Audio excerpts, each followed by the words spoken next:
Más Universidad.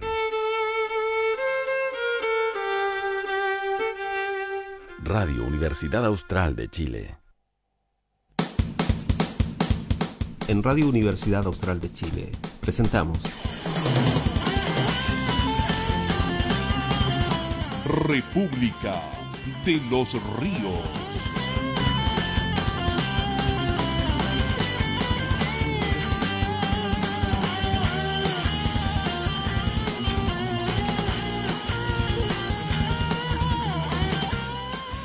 Hola, hola, buenos días, bienvenidas, bienvenidos. Estamos en esta edición de martes internacional, como siempre, con nuestros buenos amigos del día martes en República de los Ríos, con Andrés Valenzuela Turner y Diego Sáez Trumper.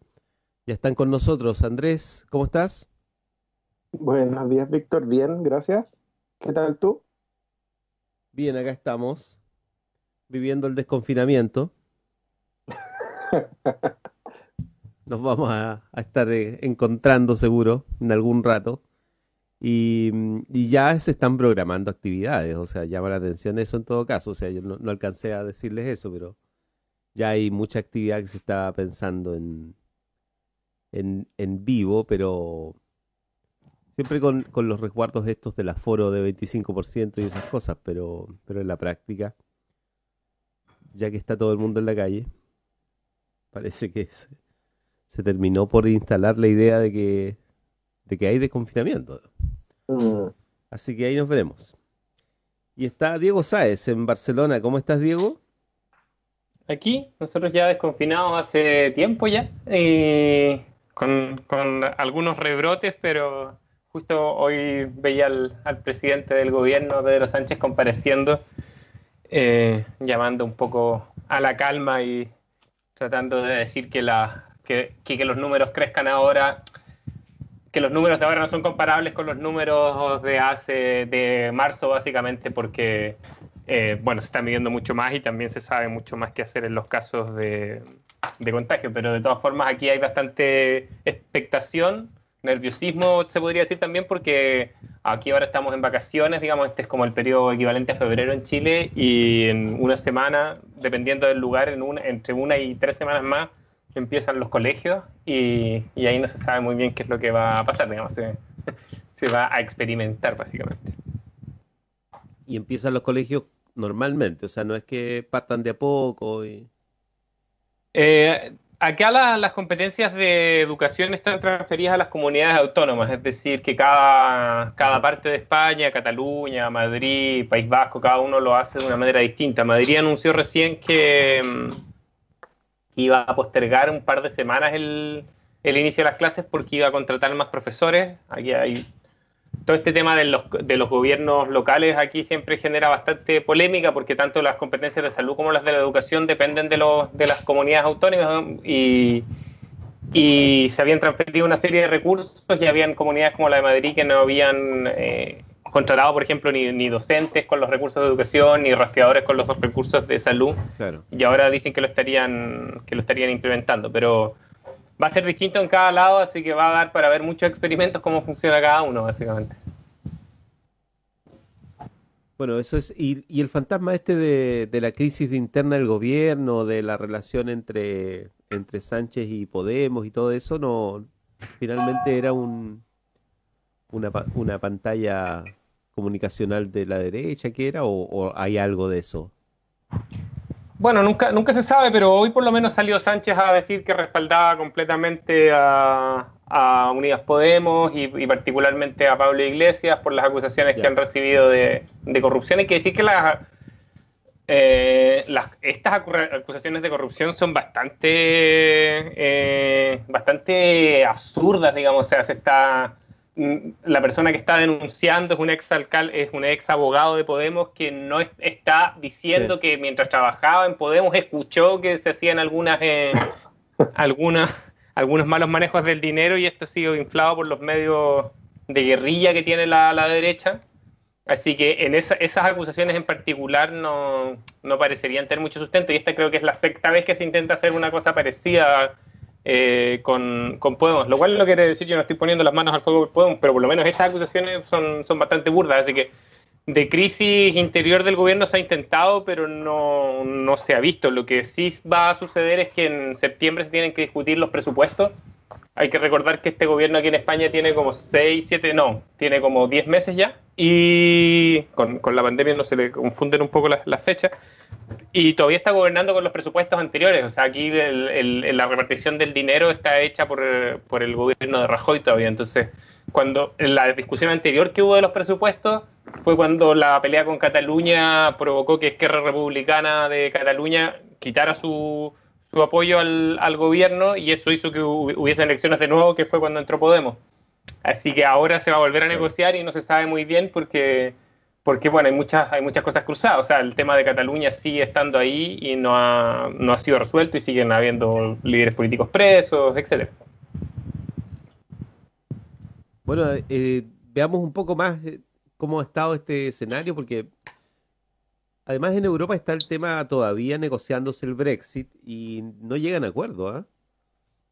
Ahí Andrés nos puede ilustrar un poco más, pero en principio la cosa no ha sido muy fácil. De este lado del Bueno, ha quedado un Atlántico poco, hay... el tema del ¿Sí? Brexit ha quedado como un poco en segundo plano con la pandemia, Claro, pero ha quedado en segundo plano también porque ha estado estancado básicamente. O sea, hasta ahora la dinámica ha sido básicamente que la Unión Europea acusa al Reino Unido de tener o expectativas que no son realistas respecto a las negociaciones, o de frentón que ellos acusan, digamos, una falta de interés en plantear seriamente los puntos sobre la mesa. Esas han sido como las dos dinámicas, digamos, o que tiran el tejo pasado, o sí. que no hay interés de negociar nada, y en eso han estado básicamente estancados. Ahora, lo último que ha salido, que es tangencialmente atingente a Brexit, es que con el tema, entre el tema de COVID y el tema de inmigración, el Reino Unido está pensando en mandar refuerzos, digamos, de patrullas hacia la zona del canal, y eso de alguna manera ha levantado como el tema de, bueno, si es que se refuerzan los controles fronterizos en la zona del canal, que es el fondo por donde entra normalmente la inmigración desde Francia, ¿qué va a pasar eventualmente con la zona del mar interior, digamos, entre Irlanda y el Reino Unido, con el mismo tema, digamos, si eso se va a convertir también en una frontera reforzada, o si se van a lograr acuerdos, que es el gran tema que había quedado pendiente, digamos, del año pasado, con el problema irlandés, digamos, de que nadie tenía el interés, por lo menos nominalmente, de volver a establecer una frontera dura con Irlanda después de las negociaciones que llevaron al cese al fuego, básicamente, entre la IRA y el Reino Unido. Pero eso está, digamos, todo en veremos, porque, como decía, la gran acusación que se hace en contra del gobierno Johnson es que no tienen, al parecer, ningún plan fijo para ninguna cosa respecto a Brexit. Van dando de una manera, van como picaneando a ver qué es lo que cuela y qué no, y hasta ahora por lo visto no ha colado nada. Y hay una cosa que tiene que ver con las cuotas de pesca, que es una cuestión muy Mm. sensible en Europa por razones que tienen que ver con el abastecimiento y, la, y, y la centralidad que tienen en algunas economías nacionales, si es que se puede hablar de eso. Entonces hay una negociación que se hace año a año en el caso de los países europeos, eh, que en rigor no es una negociación, se establecen cuotas de pesca. Es que además hay Y un lo tema que yo escuché con es que los en definitiva se las mares querían imponer territoriales. también a Inglaterra, ¿no? A Gran Mm. Bretaña. De hecho, hay un tema de por medio que tiene que ver con la soberanía del mar y con las zonas económicas exclusivas, que dentro de la Unión Europea, como se traslapan entre países que además no tienen fronteras y todo, hay negociaciones un poco más, digamos, complejas, o los tratados son un poco más complejos que entre países normalmente, donde está súper claro, digamos, cuál es la zona económica exclusiva, cuál es el mar territorial, y quién puede entrar o no entrar, y cuáles son las consecuencias de hacerlo, que de alguna manera también hace eco un poco de lo que habíamos visto hace varias semanas ya con esta flotilla de pesca china que andaba alrededor de las Galápagos, y donde, digamos, los términos están súper claros. O sea, si entraban a la zona marítima de los 200 millas, que es la zona exclusiva, eh, Ecuador tenía derecho a requisar los barcos, a tener una acción con fuerza. Pero en el caso de la Unión Europea, como se había superado de alguna manera el tema de soberanías tan rígidas, con las negociaciones de la Unión Europea como una zona integrada, se habían ido negociando una serie de acuerdos que, como dices tú, se van renegociando además, que tienen que ver con cuotas de pesca. De hecho, si no me equivoco, fue a finales de los 80, principios de los 90, que hubo toda una polémica entre Islandia y el Reino Unido, que se llamó la Guerra del Bacalao, en que hubo una disputa respecto a las zonas de pesca, respecto a las cuotas, y que finalmente Islandia había ganado en las negociaciones sobre el Reino Unido, y el Reino Unido tuvo que replegarse. Eso después, de alguna manera, se planchó las rugosidades de eso, gracias a que después estaba el tema de la Unión Europea de por medio, pero ahora que el Reino Unido sale, negocia como una parte, digamos, como un país externo, y por Sí, lo tanto claro. no tiene ninguna, en teoría, digamos, no tiene ninguna de los privilegios o de la situación privilegiada de negociación que podría haber tenido antes. Y eso es en el fondo lo que pasa ahora, que el Reino Unido espera en esta suerte, como decía, de como ficción en la que parece estar el gobierno de Johnson, de que ellos todavía están negociando como un interno de la Unión Europea o como un privilegiado, de poder acceder a un trato privilegiado de las cuotas de pesca, y la Unión Europea básicamente está con la posición de decir, no, usted es un externo y aquí usted entra a renegociar desde cero y sin ningún pie privilegiado. De hecho, la sospecha, digamos, si uno lo ve como con un ojo crítico, es que la Ujú. Unión Europea está aprovechando de tratar, entre comillas, extra duro al Reino Unido en estas negociaciones, o de hacer extra patente toda esta externalidad, para de alguna manera dejar en claro que si un país decide salir de la Unión Europea, pierde cualquier punto de privilegio,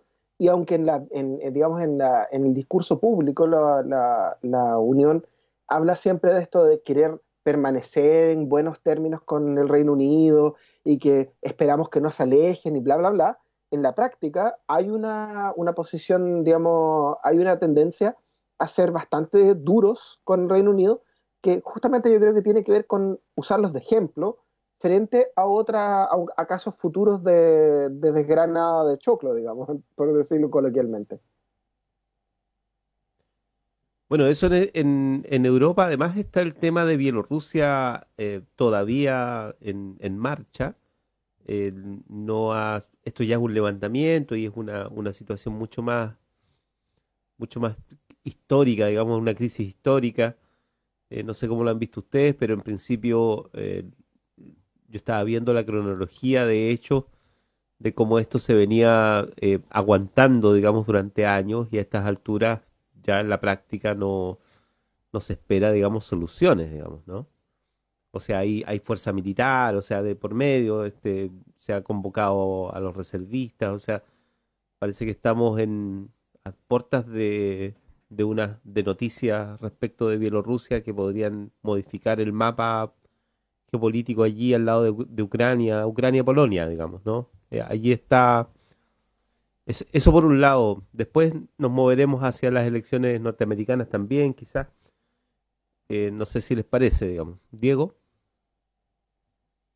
Sí, bueno, el tema bielorruso es bien complicado, además de ese tipo de temas que tiene mucho ruido porque hay muchos intereses geopolíticos, digamos, es como cuando uno habla de Irán o de Venezuela, hay Mm. muchos intereses geopolíticos cruzados ahí, y yo creo que va a depender mucho de la decisión que tome Rusia. A mí me llamaba la atención que en el canal público de Rusia, en el Russia Today, estaban mostrando un poco las manifestaciones en contra de Lukashenko, intentando balancear un poco, pero mostrando bastante las manifestaciones. Yo no sé si eso tiene que ver con el tamaño que están teniendo o con alguna decisión un poquito más, más de fondo de Putin y de su gobierno de cómo va a gestionar eso. Lo que pasa es que para Rusia tiene un componente geopolítico fundamental Bielorrusia, porque son de estas especies de tapones. Cada vez la frontera de la OTAN se le va moviendo más cerca a los rusos y ellos no lo van a permitir de buenas a primeras. Entonces, ¿cómo decía el Kremlin gestionar esa situación? Yo creo que va a tener tanto peso como otras decisiones que se tomen o como los mismos movimientos sociales que se tengan ahí dentro. Hay que acordarse de todo lo que ha pasado, lo que sucedió en Ucrania y cómo las tensiones internas ucranianas han estado siempre, por un lado, con un sector más pro-europeo, digamos, más pro-Unión Europea, y la tensión con la influencia rusa ahí dentro. Y ahí hay diferencias hasta culturales. Por ejemplo, en Ucrania, que es un caso que conozco un poco mejor, hasta cambia el idioma. O sea, el ucraniano se habla en la parte oeste del país y en la parte este, en la parte más cercana a Rusia, se habla mucho más ruso y están culturalmente muchísimo más mezclados. Entonces la resolución ahí es complicada y toda esa zona del este de Europa está en una situación de tensión que baja hasta Turquía y Grecia también, que han vuelto a protagonizar algunos encontrones.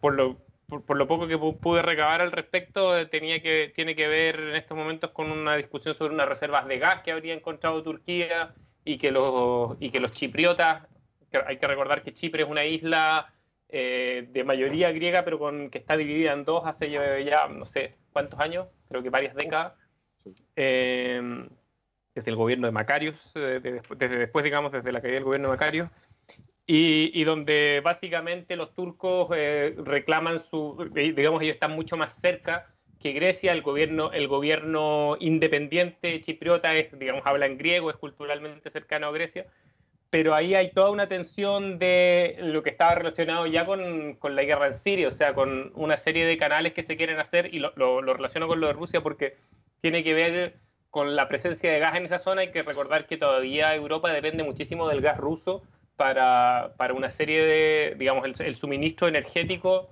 todavía depende muchísimo de los rusos, y toda la tensión desde Bielorrusia, de Ucrania para abajo, y la guerra de Siria siempre se ha relacionado mucho con la posibilidad de generar un gasoducto que venga desde Medio Oriente y que pueda saltarse países no tan alineados con la OTAN como son, bueno, evidentemente los rusos y también los turcos. Y los turcos habrían firmado un acuerdo con el gobierno reconocido de Libia. Siempre en los medios de comunicación se habla mucho del gobierno oficialmente reconocido de Libia, porque pareciera ser que en realidad un solo gobierno de facto no hay en este momento en ese país.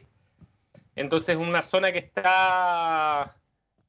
hay varias fichas que se están moviendo al mismo tiempo, y todo esto en este contexto de crisis económica mundial donde es sabido que las guerras suelen ser una forma de reactivar la economía. Entonces, cualquiera de estos elementos que salte puede tener, está el tema del Líbano por ahí cerca también, puede tener una consecuencia de encender una chispa que se podría propagar, no sabemos cómo.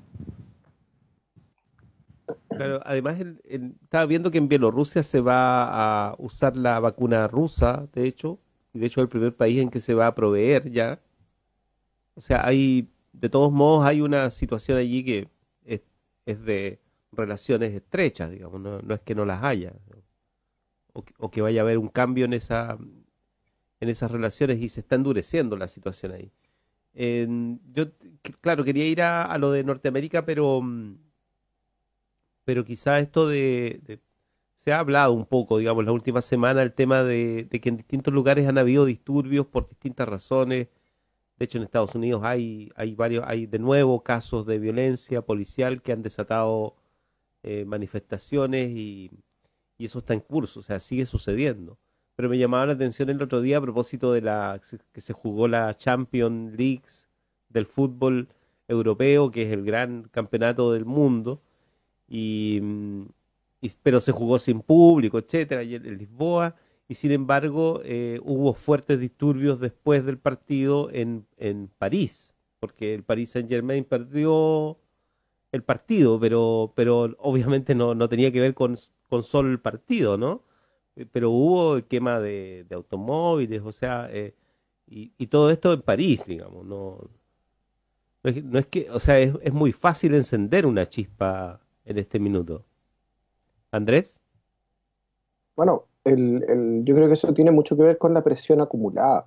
Después de todo, uno tiene que tener en cuenta que la mayor parte de los países, sobre todo economías grandes del mundo, antes de la pandemia estaban en un proceso de, entre comillas, como de revisión, donde había mucho malestar con administraciones o con casos de corrupción o con el sistema en total.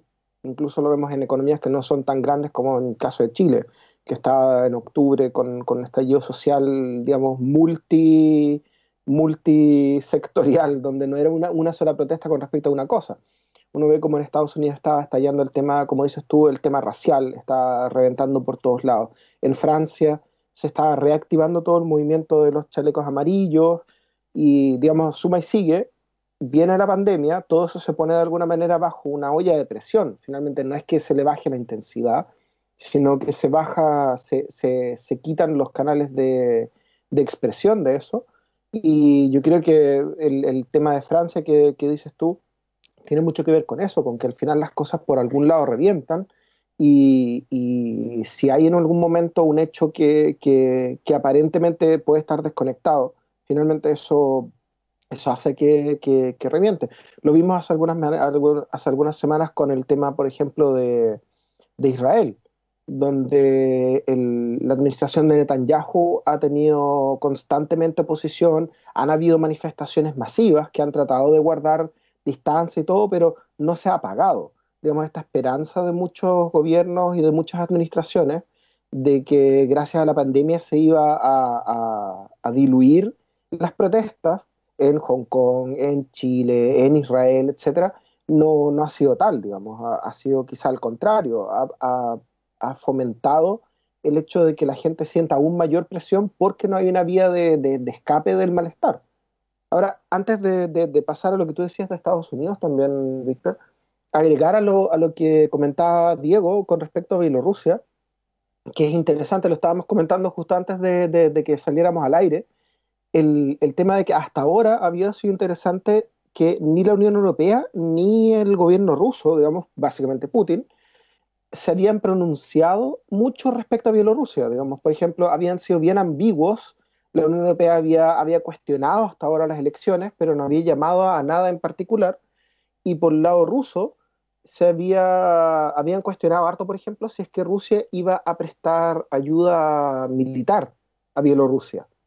Y Rusia, digamos, le había sacado un poco el quite de la pregunta, había dicho que hasta ahora nadie había ni siquiera solicitado eso, pero no había habido nada concreto.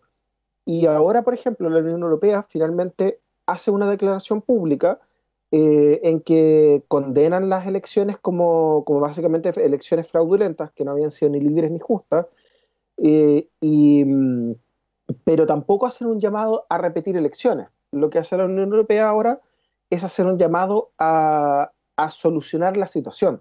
En el fondo, un llamado a que se arme una mesa de diálogo entre la oposición y el gobierno. Pero claramente condenando, digamos, el tema, la elección en sí. También a través de las partidas presupuestarias de todos estos fondos de emergencia, se está discutiendo si es que parte de esos fondos podrían ir, por ejemplo, a, a la ayuda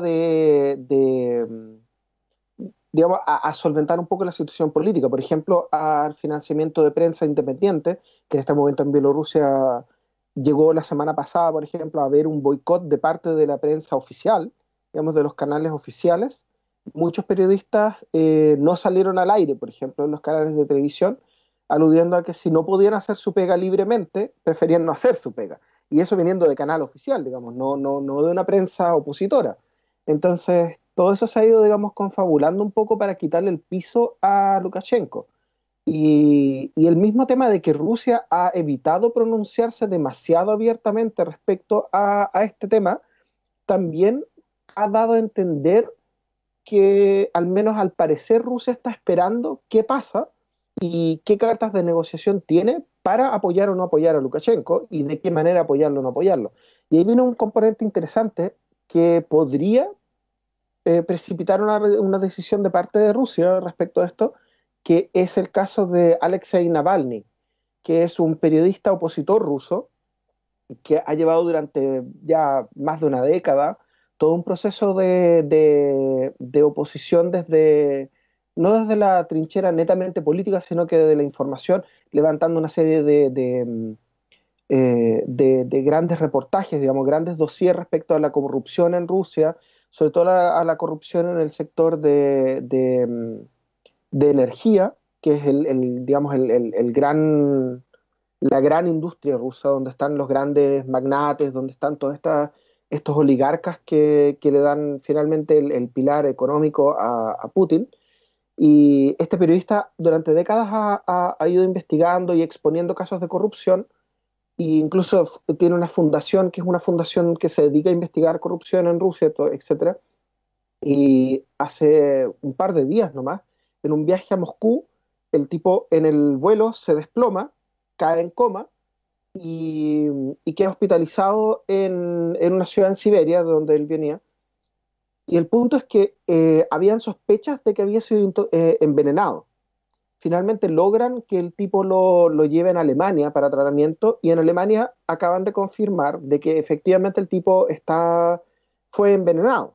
Y ese es, digamos, el gran modus operandi que ha tenido el Kremlin hasta ahora, al parecer, porque siempre está, digamos, entre comillas, al parecer, pero ha sido el gran modus operandi del Kremlin para lidiar con opositores, sobre todo opositores de gran impacto, ha sido el envenenamiento. Hemos tenido casos en Inglaterra, casos en Alemania, digamos, en mismo Rusia, donde han habido, curiosamente, opositores que son envenenados y mueren o quedan en coma.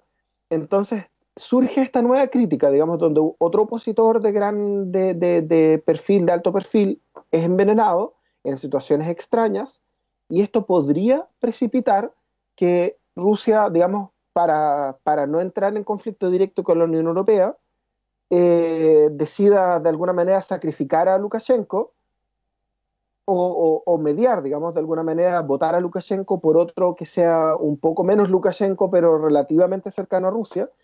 Como decía Diego, nunca va a sacrificar completamente su esfera de influencia postsoviética, digamos, Rusia, pero esto podría precipitar una decisión de Putin respecto de Bielorrusia, de qué tan abierto o no va a ser su apoyo. Entonces hay que estar un poco atentos a eso también. No se te escucha, Víctor. Ahí está. Hay elementos para darle continuidad a la conversación en las próximas semanas. Yo los quería llevar a las elecciones norteamericanas a propósito de que fueron las convenciones esta semana, ¿no? Y tanto republicana como demócrata, en la práctica se mantiene esta serie de números que dicen que Biden está sobre Trump en las preferencias. De todos modos, y ya la información lo ha recalcado, no es un escenario tan distinto al de Hillary Clinton enfrentado a Trump, ¿no? De hecho, ella misma lo ha destacado así.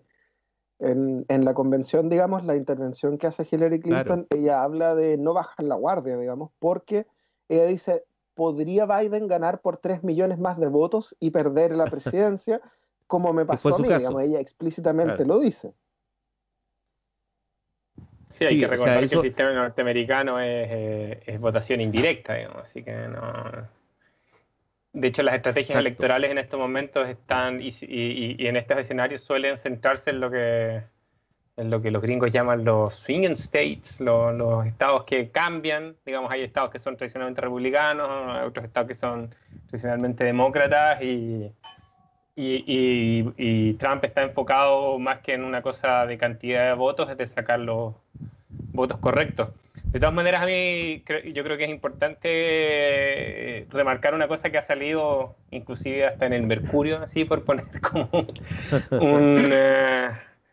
un baremo fuerte, que es el hecho de que en la convención republicana 6 de los 12 senadores eran de apellido Trump. Y eso tiene que ver bastante con la decadencia un poco del modelo del sistema político norteamericano, que tiene tal vez su parte de comedia en eso. Digamos, están los hijos, están distintos parientes de Trump, pero que también tiene una parte más trágica en que Trump está jugando a desconocer de antemano los resultados. O sea, Trump ha declarado varias veces, y que lo declara el presidente de Estados Unidos no deja de llamar la atención, que si pierde va a ser porque se amañaron las elecciones. O sea, básicamente diciendo que no va a reconocer un resultado que no lo ponga como ganador. Han tenido que salir figuras de su propio partido a poner paños fríos y a decir que por supuesto que ellos van a respetar los resultados de la democracia. Pero leía eso en conjunto con una entrevista que salía a un filósofo italiano, Bifo Bernardi, ahora no me acuerdo exactamente Berardi, que salía en página 12 hace unos días, digamos, hablando de la decadencia del neoliberalismo en general y que se veía reflejado en Estados Unidos, y cómo a mí me parece una visión un poco exagerada, pero creo que es un punto de vista interesante, cómo en Estados Unidos cada vez más se van conformando escenarios para que inclusive se pudiera producir una guerra civil. O sea, todas las protestas que hemos visto con armamento en Estados Unidos en estos momentos hay más armas que personas. O sea, el promedio de armas es más de uno por persona. Y en un escenario político que se empieza a descomponer de esta forma, porque es cierto que siempre han habido familias importantes dentro del poder, los mismos Bush, qué sé yo, que fueron padre e hijo, pero al extremo de decadencia que está llegando el Partido Republicano, no, por lo menos en forma no tenemos referencia en los últimos, digamos, posguerra, en los últimos 80 años. Entonces, eso sumado a todo el descrédito que hay hacia la prensa, hacia la ciencia, digamos, a todas las instituciones, y la caída económica. O sea, Estados Unidos fue uno de los países que se ha visto más afectado en términos económicos por el coronavirus. Si bien el desempleo lo ha logrado controlar un poco, creo que la economía había retrocedido más de un 25% o algo así, era más que en España, por ejemplo. Va generando un ambiente, eso junto con las tensiones raciales, va generando un ambiente bien picante, digamos, dentro de Estados Unidos, y eso, por supuesto que tiene cualquier cosa que pase en Estados Unidos tiene consecuencias globales, así como Mujica solía decir que si Argentina estornuda, Uruguay se resfría. Hay que ver qué pasa con el mundo si estornuda Estados Unidos. Y ojo. Claro, ¿sí? ¿Andrés?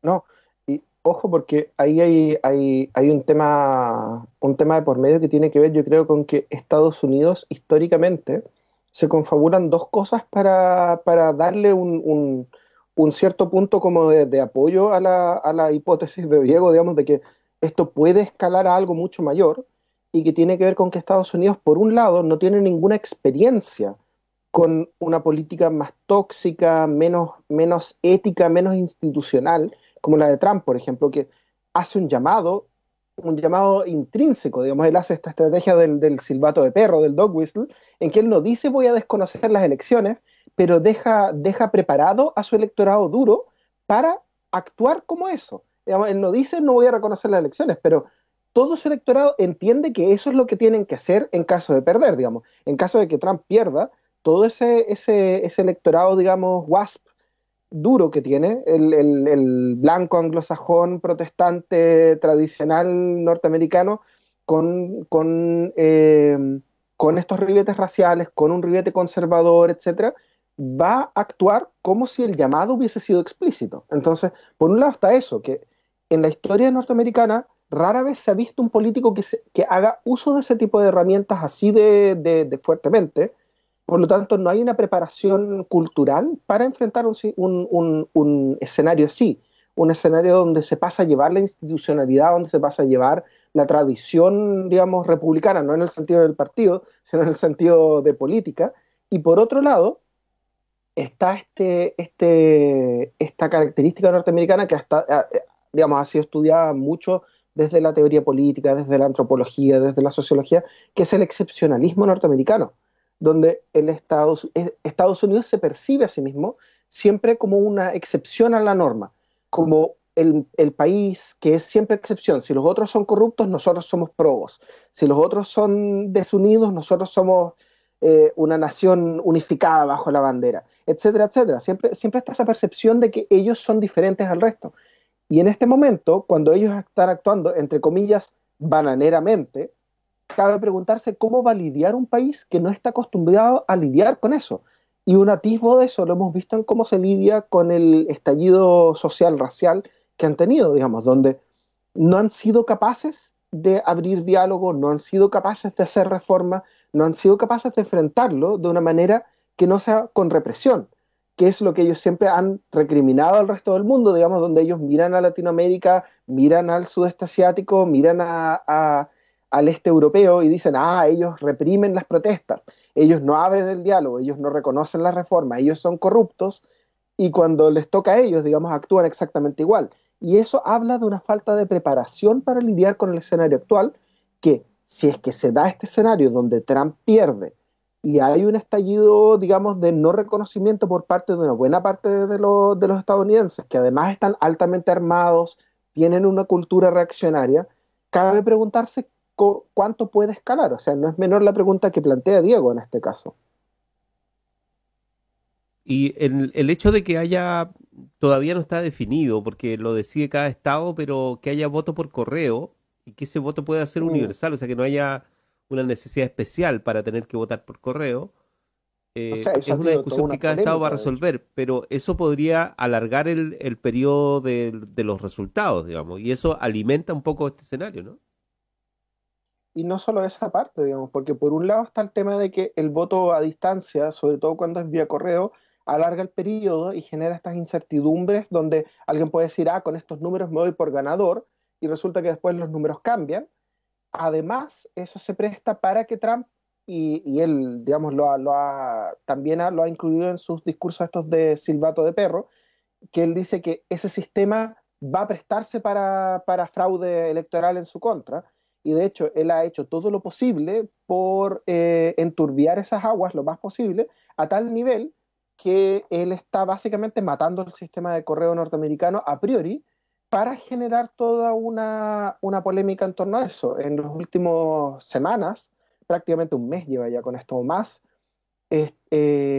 ha de alguna manera acelerado el proceso de quiebra del sistema de correo norteamericano para evitar, bueno, digamos, desde los demócratas se le acusa, que es justamente para evitar que sea viable el voto por correo, o por lo menos para evitar que una vez que haya voto por correo, sea reconocible, porque él diga, no, el sistema de correo está tan colapsado que no es posible reconocer esto como un sistema viable. Y a tal nivel, digamos, que en muchos lugares en Estados Unidos han retirado buzones, se han apagado las maquinarias del correo que ayudan a acelerar el proceso. Hace una semana compareció ante el Congreso el jefe del sistema postal y él dijo que antes de las elecciones no se iba a normalizar el funcionamiento. Entonces hay toda una serie digamos, de trabas que está poniendo Trump al voto a distancia. Los republicanos abiertamente lo han acusado de tratar de interferir con el proceso electoral a través de esto y todavía no se resuelve, digamos. Eso está todavía en veremos cómo va a resolverse. Una Claro, y capita muy, veníamos muy además cortito en eso. de esto del libro de John Bolton y varias cosas más que le influían alguna inestabilidad al propio Trump, digamos, ¿no? Diego. Sí, no, solo remarcar que esto del voto por correo, si bien se quiere expandir por el tema del coronavirus, es una práctica habitual en muchos países. En Chile no estamos acostumbrados a ello, pero en España es solo solicitarlo. O sea, si tú no estás en tu lugar de residencia habitual, durante las elecciones solicitas el voto por correo y lo puedes hacer. Hay que solicitarlo con algún tiempo de anticipación y así, pero solo para aclarar que no es como, o sea, se está intentando No es algo extender, excepcional. pero no es algo excepcional, claro, es algo que se lleva haciendo probablemente en Estados Unidos desde el comienzo, y que no tiene, hay que recordar que también las máquinas que se usan para votar en Estados Unidos ya han estado bajo polémica hace mucho tiempo. De hecho, la elección de George W. Bush es un hecho conocido, lo que pasó con las máquinas en Florida, donde la gente votaba por un candidato y salía el voto por el otro. Eso Claro. Ese tipo de cosas han pasado también en Estados Unidos. Pero es interesante por lo que decía Andrés, porque normalmente los norteamericanos, pese a que todas estas cosas pasan, a que no tienen un sistema de elección directa, a que han habido estos escándalos con la manipulación de los votos, ellos se persiguen a sí mismos como una democracia sólida y sobre todo como gente que, como un sistema que funciona y que respeta la democracia. Entonces, que eso se ponga en cuestión es un cambio cultural bien paradigmático. De hecho, Sí, ahora en de ese todos mismo modos. sentido, Sí, Andrés, dale. que en ese mismo sentido de todas las excepciones que se están produciendo, como dice Diego, es raro, por ejemplo, y fue a finales de la convención demócrata que terminó. La convención republicana, hay que decirlo, todavía está andando, está ahora en su segundo día. En la convención demócrata hubo una participación directa de Obama, lo cual normalmente las participaciones de expresidentes tienden a ser bien genéricas. Los expresidentes en Estados Unidos normalmente hacen críticas muy, muy veladas, muy ambiguas, muy respetando la oficina, digamos, tratando de no alterar mucho. Generalmente las intervenciones de los expresidentes son para respaldar al candidato más que para condenar al presidente en oficina o al candidato que lo va a reemplazar desde la misma vereda. Pero en el caso de Obama se da otra excepción, digamos, que es Obama habla directamente en contra de Trump. La intervención que hace Obama, él básicamente dice que él tenía la esperanza de que Trump fuera a estar a la altura del cargo y que él ha dado señales de que no lo es y de que no lo quiere, digamos. Él abiertamente dice, Trump no sirve y no quiere servir. Esa fue la retórica de Obama. Y eso es algo muy fuera de lo común para el panorama norteamericano, de que un expresidente condene directamente al presidente en oficina de esa manera, digamos. Y eso habla también digamos, de lo urgente o de la percepción de urgencia que quiere instalar el Partido Demócrata respecto a esta elección, digamos, de que por ningún motivo salga Trump. Y eso es algo que no se había visto con tal vehemencia, yo creo que al menos no en la historia reciente norteamericana, en ningún caso, ni siquiera con Bush, que digamos tenía todo este historial de una guerra falsa con básicamente una deslegitimación de su administración. Nunca se había visto a este nivel.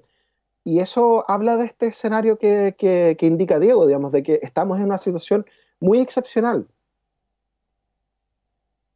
Sí, de todos modos es distinto la novedad de Trump en la primera elección a lo que significa ahora precisamente por lo mismo votar por Trump. O sea, hoy en día votar por Trump es un voto un poquito más ideológico, si se quiere, ¿no? Tienes que estar más de acuerdo con él.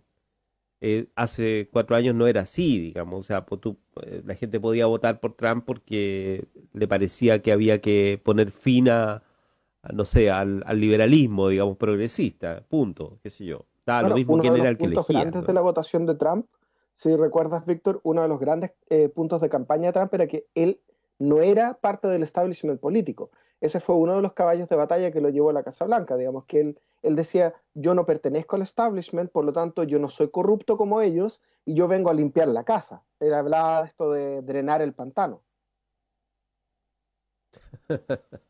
Bueno, vamos a ver si sigue sucediendo eso. Además, los demócratas no pueden jugar a ser segundos después de Trump, digamos. O sea, eh, además pusieron un candidato para ganarle. O sea, dejaron atrás a todos los buenos que tenían para poner a alguien que pudiese ser más cercano a ideas conservadoras. O sea, la verdad, tienen todo como para que se pudiese dar vuelta a la elección, digamos. Y después vamos a ver cómo se instala ese gobierno, si es que todo eso sucede, y vamos a comenzar a ver que al final tampoco es que cambie tanto, digamos, la política, por lo menos internacional de Estados Unidos, ¿no? Yo no estaría tan seguro con eso, porque, ¿Ya? por ejemplo, bajo la administración Trump, Estados Unidos ha caído en un ostracismo tal que vemos casos como otra cosa que estábamos comentando con Diego antes de salir al aire, el tema de Irán, por ejemplo, donde recordemos que se había logrado bajo la administración Obama un acuerdo nuclear con Irán, Y una vez que se instala Trump, Trump echa todo eso por tierra y ahora, paradójicamente, Estados Unidos quiere volver a levantar sanciones acusando, digamos, que Irán incumpliría el acuerdo, pero resulta que todos los otros participantes dicen, bueno, ¿y usted que viene a meter cuchara si usted se salió del acuerdo? Y la administración Trump, a través Pompeo, básicamente dice, pero nosotros técnicamente todavía figuramos como firmantes del tratado. Entonces todo eso, digamos, este ostracismo en que ha caído Estados Unidos respecto de la política internacional, sí tiene que ver con Trump directamente, digamos, y con su administración. Entonces ahí sí podrían haber cambios importantes, sobre todo cuando uno mira el escenario de las ambiciones rusas en el escenario internacional, el ascenso de China en el escenario internacional y cuál es el papel que ha estado jugando Estados Unidos. Yo creo que sí podrían haber diferencias si es que cambia la administración de Estados Unidos, y ahí va a haber mucha pega que hacer con recuperar el estatus internacional. Conversemos de ello, se nos fue el tiempo, conversemos la próxima semana, esperamos poder volver a ver el mundo todavía, digamos, ¿no? Diego, Andrés, muchas gracias de todos modos. Gracias, Diego, por conectarte desde allá.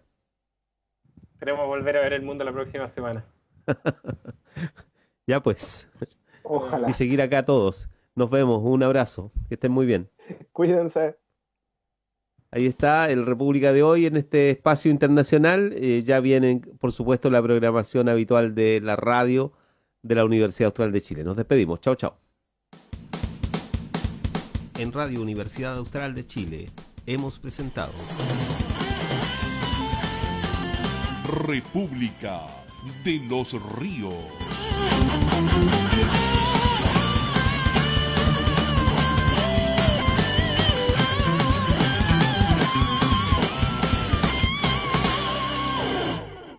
La Universidad Austral de Chile realiza una permanente vinculación con el medio regional, nacional e internacional, cumpliendo la misión de aportar al desarrollo de los territorios en los que está inserta, en Valdivia, Osorno, Puerto Montt y Coyhaique. Universidad Austral de Chile, calidad y compromiso público. Más información en www.uach.cl.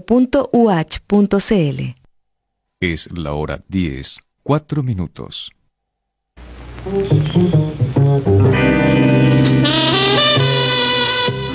Dona sangre, dona vida. Entre las consecuencias de la crisis sanitaria que estamos atravesando, se registra una disminución sostenida en la donación de sangre, requerida permanentemente en los centros asistenciales para tratamientos médicos. La Universidad Austral de Chile y el Banco de Sangre del Hospital Base de Valdivia se unieron en una campaña de donación de sangre. Tú puedes donar en las dependencias del Centro de Salud Universitario UACH, ubicado en Isla Teja, calle Los Laureles, a un costado del Campus de la Cultura. Las donaciones abiertas a toda la comunidad valdiviana se reciben todos los miércoles desde las 9:30 a las 14 horas. Para evitar la concurrencia de más de una persona en la sala de espera, se requiere inscripción previa de los donantes en el correo electrónico censalud@uach.cl o en el teléfono 632 29 39 20. Durante la emergencia sanitaria, tu donación de sangre puede salvar vidas. Donar sangre es donar vida.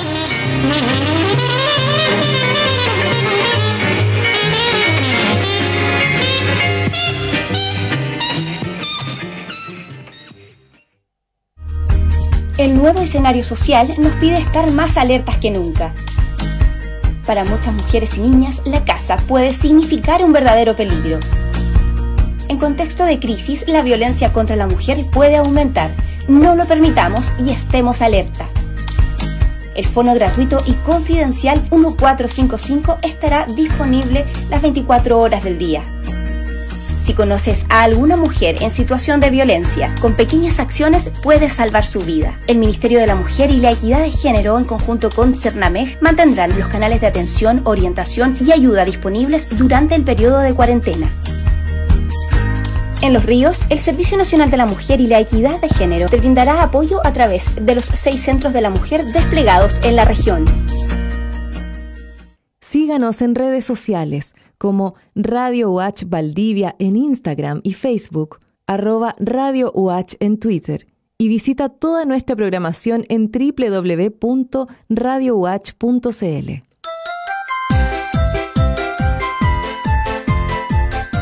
En tiempos de coronavirus, lávate las manos, lávate las manos. Si no lo necesita, no salga de su domicilio.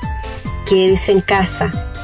Realice sus actividades académicas y administrativas a distancia. Lávate las manos, lávate las manos. Es una recomendación de la Dirección de Servicios de la Universidad Austral de Chile. Más comunicación. Más universidad.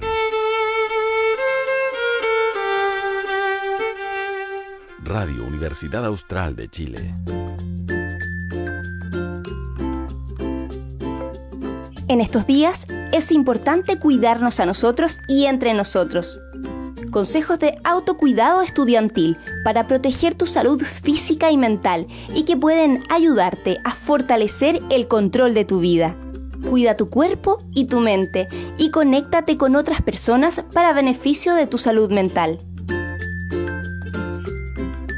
Cuida tu cuerpo. Presta atención a tu salud física. Duerme lo suficiente. Acuéstate y levántate a la misma hora todos los días. Practica tu horario normal, aun si estás quedándote en casa. Participa regularmente en actividad física.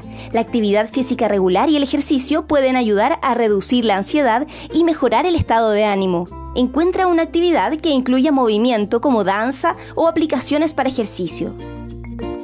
Come de manera saludable. Elige una dieta bien balanceada. Es importante mantener horarios para comer. Limita la cafeína ya que puede agravar el estrés y la ansiedad. Evita el tabaco, el alcohol y las drogas. Si fumas tabaco, ya estás a un riesgo mayor de enfermedades pulmonares. Como el COVID-19 afecta a los pulmones, tu riesgo aumenta aún más. Beber alcohol para hacer frente a la situación puede empeorar las cosas y reducir tu capacidad de afrontamiento. Evita tomar drogas como medio de afrontamiento a no ser que tu médico te haya recetado medicación. Limita el tiempo frente a las pantallas. Apaga los dispositivos electrónicos por algún tiempo todos los días y hazlo también 30 minutos antes de dormir. Haz un esfuerzo para pasar menos tiempo frente a la pantalla, ya sea televisión, tablet, computadora o teléfono. Relájate y recarga las pilas. Reserva tiempo para ti mismo. Aún unos pocos minutos de tranquilidad pueden refrescarte y ayudarte a calmar tu mente y reducir la ansiedad. Muchas personas se benefician con prácticas como respiración profunda, yoga o meditación. Escucha música o lee o escucha un libro narrado. Haz lo que sea que te ayude a relajarte. Elige una técnica que funcione para ti y practícala con regularidad. Ocupa aplicaciones como Body o Sleepa para relajarte. Y si sientes que necesitas ayuda, no demores en pedirla. Esperar que problemas o molestias como la ansiedad o la depresión desaparezcan por sí solos puede llevar a que los síntomas empeoren. Si estás preocupado o si sientes que algunos síntomas empeoran, pide ayuda y sé sincero sobre cómo te sientes. Para conseguir ayuda, lo mejor puede ser llamar o usar redes sociales para comunicarte con un amigo cercano o un ser querido. Aunque sea difícil hablar sobre tus sentimientos, busca contención. Comunicarte con el Centro de Salud Mental Universitario a través del email censalud@uach.cl, al teléfono 632-22-1198 o a través de WhatsApp más 569-477-16048 para recibir asesoramiento o pedir una hora con un profesional en salud mental. Síguenos en Instagram, DaeWatch, donde estamos subiendo constantemente información sobre beneficios estudiantiles y en apoyo en salud mental.